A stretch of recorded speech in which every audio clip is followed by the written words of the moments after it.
Taoiseach, good afternoon. You're all here in the cluster. Indeed. We were wondering about the Irish position on Russia and Ukraine and sanctions. Well, obviously we've had a meeting of the EPP party before the council meeting here. People regard this as one of the most important and serious council meetings for a very long time. Obviously the signing of the political end of the agreement between the EU and Ukraine will take place tomorrow. I think the discussions here will centre on the package that is on the table and the conditions attached to it by the European Union and the IMF. The question of the politics and the political situation of Ukraine now, and the political situation in a number of countries around that, and then move on to the question of sanctions against individuals or further sanctions to be taken.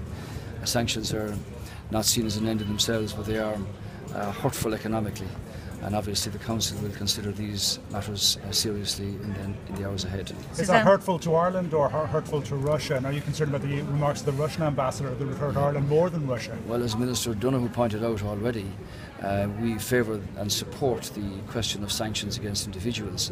The questions of further sanctions is one for the Council to debate and decide now later this evening. Some of these matters have already been referred to in public. Taoiseach, this morning there was agreement on the single resolution mechanism, a key strand of banking union. What implications are in this for Ireland? How does Ireland feel about this? And Ireland welcomes this. This meeting finished at 7 a.m. this morning. It's always been a priority of ours to move this along.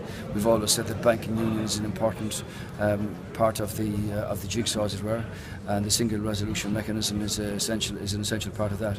This means that we're moving towards the end game in terms of having the structure put in place by which matters of recapitalisation can be considered. And as I've always said, that will apply on a case-by-case basis from the end of the year. And could I ask you to just repeat that answer for us, Osqueilge, please, for TG Carter? Well, Sílim gur díana bheits an díospóireacht le an rud atá threashtáilú sa Crimea agus sa tír Ukraine. Agus beag díospóireacht díirithe ar an ceangail sa bheith siúnathe amárach idir tír na Eorpa agus Ukraine ó hibh cúsa políochtaide. Freisin beag díospóireacht ile an pacáiste airgid atá ar fáil chun Ukraine ón EU agus an IMF agus le cúnílacha bheits a buid le sin.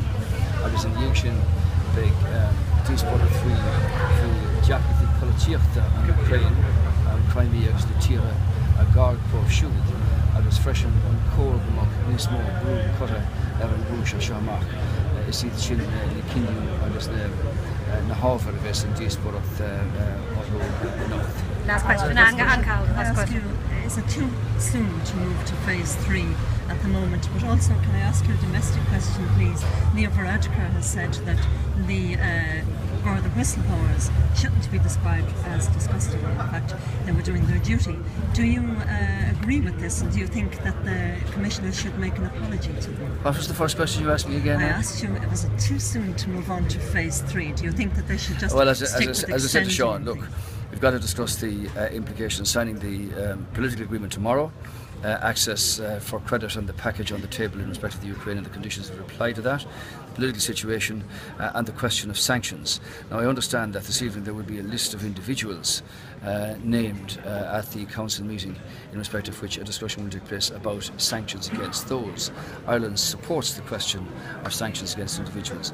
The question of moving to a further phase of broader sanctions is one that the European Council took at the last meeting about Ukraine, and that this would be considered, and it will be considered this evening in the overall discussion. In regard to the other matter, we've been over this ground on so many occasions. Clearly, the Inspectorate report is now being implemented with 37 conditions, along with the O'Mahony report. And what you need here is a system that is transparent, that is accountable, that is oversighted, that is fair, and that removes any semblance of interference from any quarter about how this should be regulated. So I hope that first meeting took place today, and I expect a speedy and conclusive outcome to the report. GSOC themselves will come with a further report on the whole penalty point system, and their recommendations, of course, will be implemented in full as well. Okay, thank you very much. Thank you. Should the Commissioner change his wording?